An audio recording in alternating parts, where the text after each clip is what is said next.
ang Panginoon. At sumainyo rin. Ang mabuting balita ng Panginoon ayon kay San Mateo.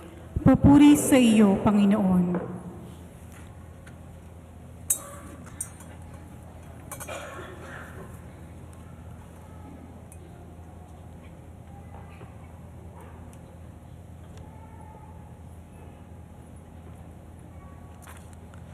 Noong panahong iyon, nagtipon-tipon ang mga Pariseo nang mabalitaan nilang napatahimik ni Jesus ang mga Saduceo. At isa sa kanila, isang dalubhasa sa kautusan, ang nagtanong kay Jesus upang subukin ito. Guro, alin po ang pinakamahalagang utos sa kautusan? Sumagot si Jesus, ibigin mo ang Panginoon mong Diyos ng buong puso, ng buong kaluluwa at ng buong pag-iisip. Ito ang pinakamahalagang utos. Ito naman ang pangalawa, ibigin mo ang iyong kapwa gaya ng iyong sarili. Sa dalawang utos na ito nakasalalay ang buong kautusan ni Moses at ang turo ng mga propeta.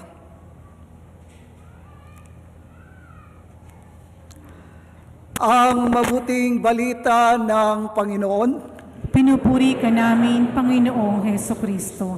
Tayo po ay magsiupo.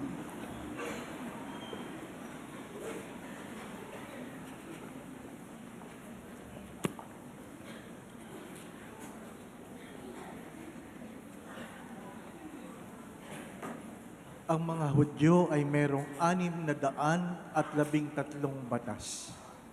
613 laws. Kaya tinatanong sa kanya, ano po ang pinakauna?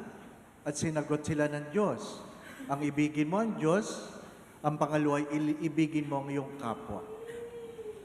Bakit mahalaga yung ibigin mo ang iyong kapwa?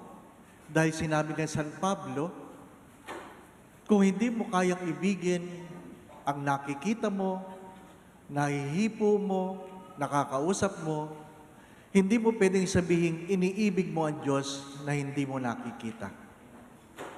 Nagsisinungaling ka kung sinasabi mong iniibig mo ang Diyos, pero yung sarili mong asawa, di mo kaya't ibigin. Kaya nga, anong meron sa unang pagbasa? Dinidinig ng Diyos ang mga dayuhan, tayo yun. Hindi naman tayo taga dito. Ano po? Tayo ay mga dayo lamang. Dinidinig ng Diyos ang panalangin ng mga balo at mga ulila. Sino po yung mga balo? Namatay ang asawa. Sino yung ulila? Namatay ang magulang. Hindi po ba? Darating ang araw, lahat tayo ay magiging ulila. Dala ng pagtanda na ating mga magulang, mamamatay sila. Kaya, magiging ulila tayo. Hindi po ba? Pagdating ng araw, yung mga may asawa, pag namatay ang asawa niyo, salamat sa Diyos. Di ba, no? Sabi ng iba. Sabi ng iba. Di ba ba, no? Ha? Ay magiging balo kayo. Kami, wala. Hindi naman kami magiging balo. Ano po? Mga minamahal na mga kapatid, pero pagtanda lang ba, nagiging ulila ang bata? Hindi. Dahil sa digmaan, maraming bata ang nagiging ulila. Dahil sa digmaan, maraming babae o lalaking nagiging balo. Hindi po ba? Yung pagkatapos ng pandemic, ang daming naging ulila. Ang daming naging balo. Dala ng pandemic, di po ba, ano? Pero, ang magandang pagtuunan ng pansin ay, may mga batang nagiging ulila, hindi dahil namatay ang magulang. Ang mga bata ay naging ulila dahil nangapit bahay ang magulang.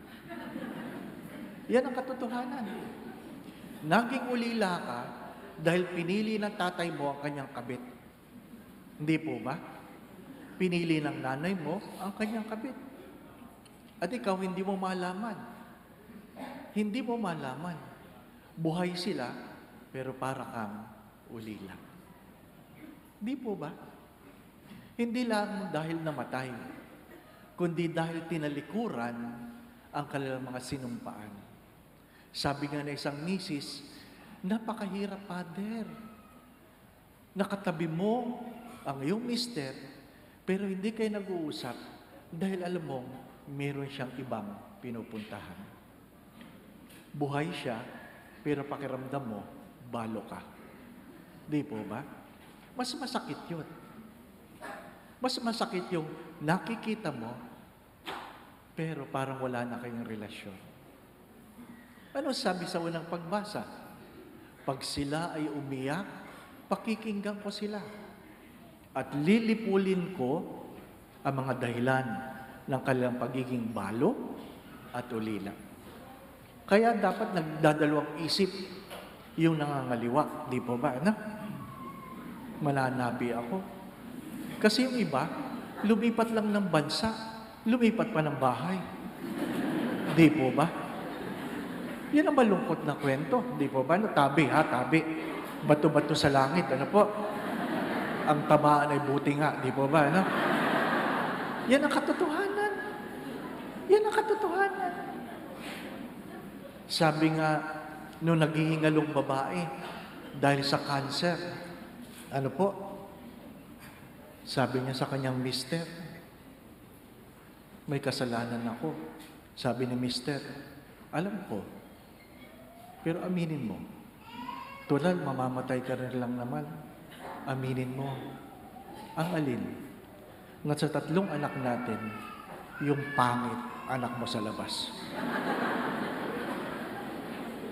Ang pangit na bunso, aminin mo sa akin, anak mo yan sa labas. Iyak nang iyak si Mrs. Sabi ni Mister, sabihin mo na lang, pinapatawad na kita. Dahil pinilit siya ni Mister, sabi ni Mrs., patawarin mo ako. Yung bunso lang ang anak mo.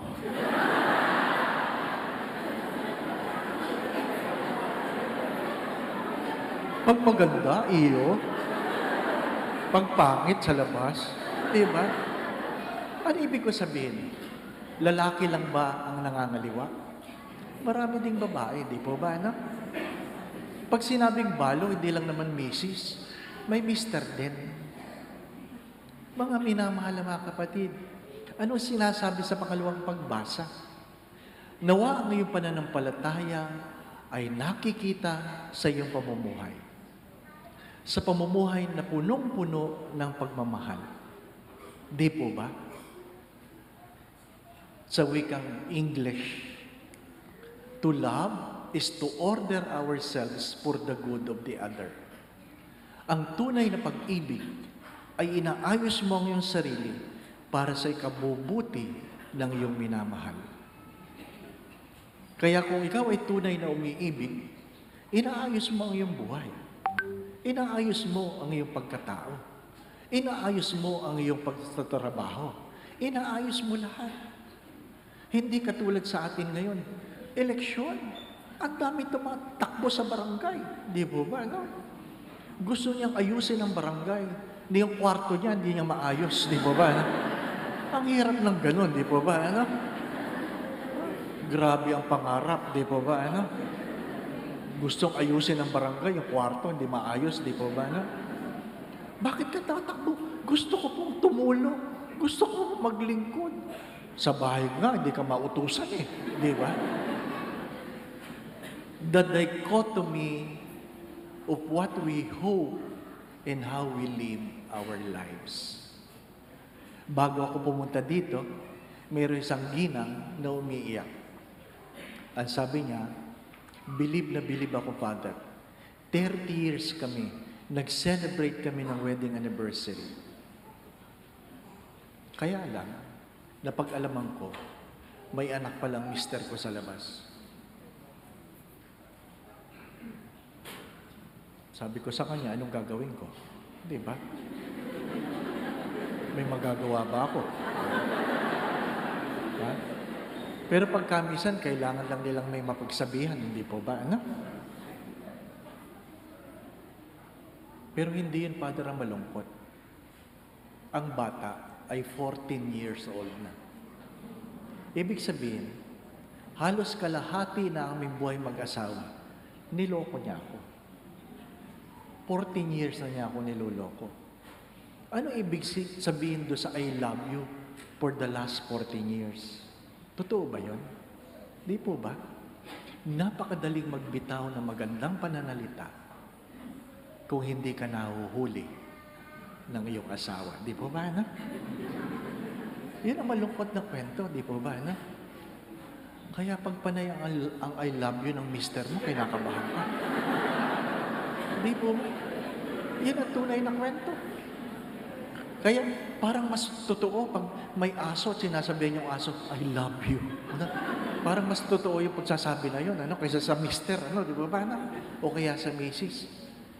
Words have become cheap because we have failed to put into practice what we have said. Mga minamahal na mga kapatid, maiksi lang ang buhay. Ang misang ito ay misa ng pasasalamat. Pasasalamat dahil ang mga Katolikong Pinoy sa Abu Dhabi ay naging bahagi ng aking paglalakbay. Alam niyo namang na-stroke ako. Na kung saan sinabi ng doktor, he will not make it. He will not make it. Pero, narito ako ngayon. Pag tinignan ninyo yung pinost ko doon, merong 17,000 na nag-like. Hindi ko alam kung yung 17,000 nag-like dahil may sakit ako. Ano po? Yun lang hindi ko alam. Pero marami naman sa comment na nagsabing, pinagdadasal ka po namin. At marami sa inyo nakalagay doon, sa Abu Dhabi, sa Al Ain, sa Musapa, ang sabing nagdadasal. Nagdadasal at sabi, sana makabalik ka pa rin sa amin. O yan, nagpakita na ako. Hindi ba? Maraming salamat. Ano po? Pero ano ibig ko po mapagtuunan ng pansin? Maiksi lang ang buhay. Nung umaga, nagmisa ako. Nung 3:00, nagkasal ako. 5:00, nagmamaneho ako. 5:15, na-stroke ako. Ganon kabilis. Mabuti na lang wala sa highway. Kaya nakatabi pa ako. Pero, hindi ko na maimulat ang aking mata kasi umiikot ang itim ng aking mata. Sa maiksing sandali, nawala ang pakiramdam ng paa, ng hita, ng bewang, at sabi ko doon sa aking katabi, hindi ko alam kung nasaan ang aking kamay. Ganon kabilis. Pero, sa awa ng Diyos, na kung saan, sabi nga nila, mahina yan na 1 buwan sa ICU. Dinig ko pa rin yung pinag-uusapan nila. Hindi yung 1 buwan ako sa ICU. Ang kinakatakot ko, magkano kaya yun? Di ba? Hindi naman libre. Ha? Ganon talaga ang buhay. Nandun, hindi mo may galaw, hindi ka pwedeng lumunok. Mabuti nakapagsalita pa ako. Pero hindi ko na mamulat ang aking mata, nakakarinig pa ako. Kahit pa paano, hindi ako nawala ng pag-asa. Nagbibiro pa rin ako. Sabi ko sa Diyos, Lord, hindi ko na magalaw ang aking katawan. Pag ni-rape ako dito, wala akong kalaban. Sabi ng mga kaibigan kong pare, hindi mo ba naramdaman na malapit ka na mamatay? Sabi ko, hindi naman. Kasi wala pa naman ako nakikitang kaluluwa, di ba? Kasi pag namamatay ka na daw, di ba, sinusundo ka ng mga kamag-anak mo. Wala naman. Ano po? Ang pinakaano ay 2:00 na madaling araw, ililipat na ako sa ICU mula sa emergency room. Sabi nung nurse, "Father, kailangan niyo mag-diaper." Hindi ko may galaw ang aking bewang. How I wish I can say no. No? Lord, yung mga matagal ko lang tinatago, makikita na yun.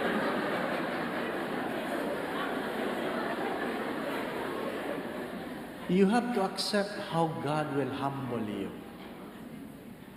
Ang tanong nga ng iba bago ba ang brief mo? Baka may butas, di ba? No? Buti na lang, bago. Ang ibig ko sabihin, maraming taong nagplano sa araw na ito. Pero kagabi, di na sila nagising. Maraming taong nagplano para mamayang hapon, pero ngayong umaga, binawian na sila ng buhay. Huwag kayong masyadong kampante. Huwag niyong iisipin na makakalusot kayo sa inyong kalokohan. Alam ng Diyos yan. At kapag ang iyong anak ang naulila, ang iyong asawa ang naging balo, pag sila'y humingi, ano sabi sa unang pagbasa? Lilipulin ko kayo. My dear friends, my brothers and sisters, what is life without relationship? Sabi nga ni St. John of the Cross, in the twilight of our life, sa bawat pagluhod sa harapan ng Diyos, hindi tatanong ng Diyos magkano ang iyong pera. Hindi tatanong ng Diyos magkano ang iyong naipon. Hindi tatanong ng Diyos, nakarating ka ba sa Abu Dhabi? Hindi tatanong ng Diyos, ano ang iyong naabot? Itatanong lang ng Diyos ay, gaano kalaki ang pagmamahal ang iyong pinagkaloob. Hindi pinag-uusapan kung mayaman o mahirap. Hindi pinag-uusapan kung maganda o pangit. Hindi pinag-uusapan kung bata o matanda. Sapagkat ang lahat ay may kakanyahang mahalin ng Diyos ng buong puso, buong kalakasan, buong kaluluwa. Lahat ay may kakanyahang mahalin ang iyong kapwa. At ang una mong kapwa ay ang iyong pamilya. Mga minamahal na mga kapatid, sayang ang pagtawa, sayang ang pagkain ng masarap kung hindi tayo naging tapat. Inuulit ko, sayang ang pagiging masaya, sayang ang pagiging may pera, sayang ang pagiging kumakain ka ng masarap kung hindi tayo naging tapat. Di po ba? Kaya nga, yung salitang tapat, T-A-P-A-T, tapat. Pag binasa mo pabalik, tapat pa rin. Kahit saan mo tingnan, tapat. Tapat sa sinasabi ang kanyang ginagawa. Pag hindi ka tapat, ang tawag sa iyo ay tabingi. Pag hindi ka tapat, ang tawag sa iyo ay tabingi. Ang Tagalog ng salitang righteous ay hindi palaging tama. Ang Tagalog ng salitang righteous ay matuwid. Ikaw ay matuwid dahil ikaw ay tapat. Tapat saan? Sa iyong pagmamahal. Mga minamahal na mga kapatid, sabi nga ni Mother Teresa ng Calcutta, kung hindi mo kayang mahalin ang lahat, at least meron kang minamahal. Hindi po ba? Sapagkat mahirap namang humarap ka sa Diyos, tatanungin ka, wala kang masabing minahal ko yan, Lord. At madalas ko po itong sinasabi, kung hindi mo pa nasasabing ang hirap mong mahalin, baka hindi ka pa nagmamahal. Inuulit ko, kung hindi mo pa nasasabing ang hirap mong mahalin, baka hindi ka pa nagmamahal. Sapagkat ang pagmamahal ay hindi dahil maganda lang ang pakiramdam. Love is not just an emotion. Love is not just a description of God. Love is not just a character of God. Love is the other name of God. That's why when we despise love, we despise God per se. Mahalin mo ako. Kaya nga po ang aking paanyaya, maiksi lang ang buhay. Huwag makakalimot. Kung hindi mo kaya magdulot ng saya, hari nawa hindi ka magdudulot ng kalungkutan. Kung hindi mo kayang magdulot ng kalusugan at kagalingan, hari nawa hindi ka dahilan ng karamdaman ng iba. Kung hindi mo kayang magdulot ng tawa, huwag kang magdudulot ng luha. Mga minamahal na mga kapatid, kung hindi mo kayang tumanggap, huwag kang magtataboy. Sapagkat kahit hindi ka maging mangibang bayan, ang lahat sa atin ay dayuhan lang sa lupang ibabaw. Inuulit ko, kahit hindi ka mangibang bayan, ang lahat tayo ay dayuhan lamang sa lupang ibabaw. Ang Diyos ay nagmahal noon, ang Diyos ay nagmamahal ngayon. Bukas, ang Diyos ay patuloy na nagmamahal sapagkat ang Diyos ay pag-ibig. Kung ano man ang iyong pinagdadaanan, daanan mo lang. Lilipas din yan. At kung ayaw matuto ng iyong asawa, ayaw magbagong buhay, ngitian mo lang siya. Gandahan mo palagi ang ngiti. Huwag mo nang awayin. Alam na niya. Yung magandang ngiti. At sabihin mo, mamamatay ka rin.